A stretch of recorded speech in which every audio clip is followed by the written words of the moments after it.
Durimi nuk është i lehtë. Durim do të thotë të derdhësh lot, të përmbash jedhrimin për hir të Allahut.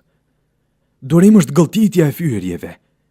Durim është të buzëqeshësh për të mbuluar lotët, të heshtësh prej dhimbjes, të fshehësh plagët e shpirtit, të qash në sejdë, të pranosh caktimin e Zotit me besim të plot, sepse vetëm Zoti yt e di se çfarë është më e mira për ty.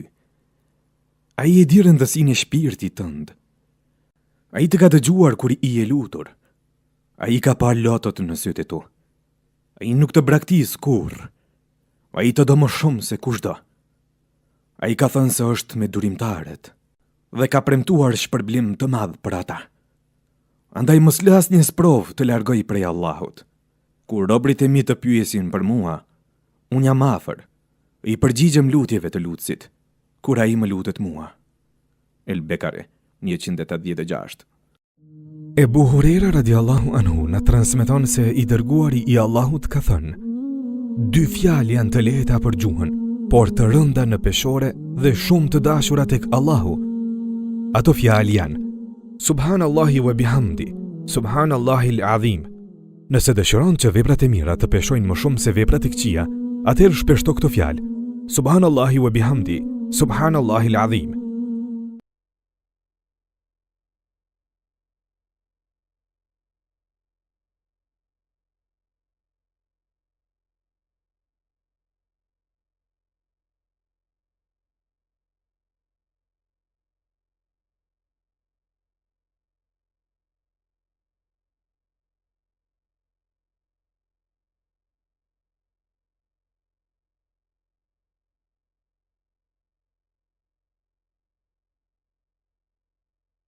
Ja të mësojmë së bashku kuptimin e këtyre fjalëve që të gjithë i përdorim në jetën tonë të përditshme.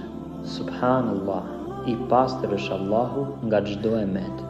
Elhamdulillah, çdo falënderim i përket Allahut. La ilaha illallah, s'ka të adhuruar tjetër me merit përveç Allahut. Allahu akbar, Allahu është më i madh.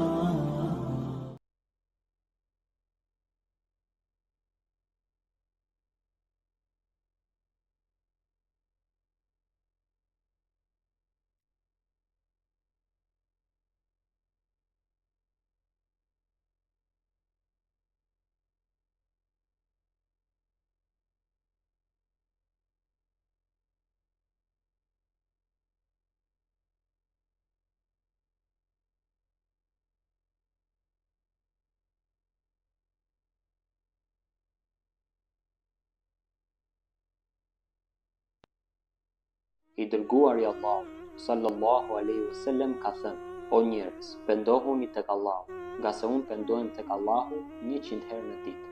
Profeti Muhammed sallallahu alaihi wasallam pendohej tek Allahu duke i thënë: Astaghfirullah wa atubu ilejhi. Kërkoj falje tek Allahu dhe kthehem me pendim tek ai. Ruaje këtë video dhe shpërndajmë ata që i do. Për çdo cigare fali 2 rekate namaz. Një ditë, një burr i rënduar nga zakoni i tij për të pirë cigare, shkoi te një hoxh i urtë dhe i kërkoi ndihmë. Me lot në sy, ai tha: Hoxh i nderuar, unë dua ta lë duhanin, por nuk mundem. Zemra ime është e lodhur nga kjo luftë, ndërsa cigaret po më shkatërrojnë shëndetin, kohën dhe shpirtin. Ju lutem, më ndihmoni. Hoxha e vështroi me butësi dhe tha: Birim, nuk do të kërkoj të heqësh dorë me një herë nga duhani, por dua të provosh një gjë. Sa herë që pi një cigare, falu 2 rekate namaz.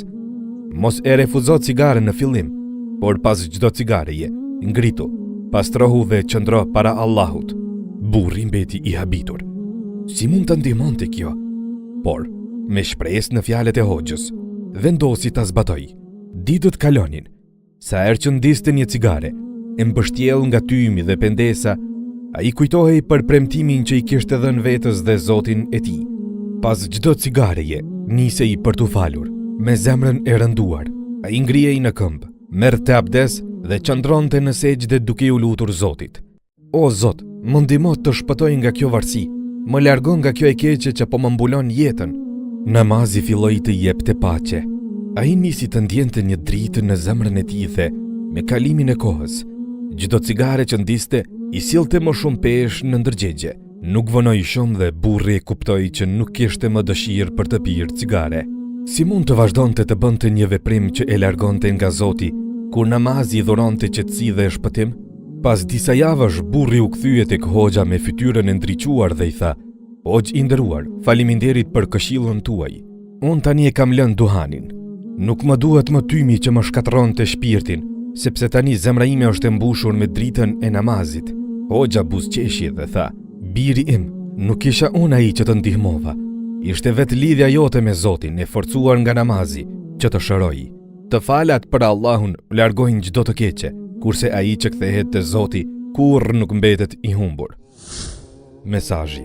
Kjo histori na kujton fuqinë e namazit dhe se si një akt i vogël, kur bëhet me përkushtim dhe sinqeritet, mund të na ndryshojë jetën. Allahu i shëron zemrat kur i drejtohemi atij me sinqeritet dhe me dëshirën për t'u përmirësuar.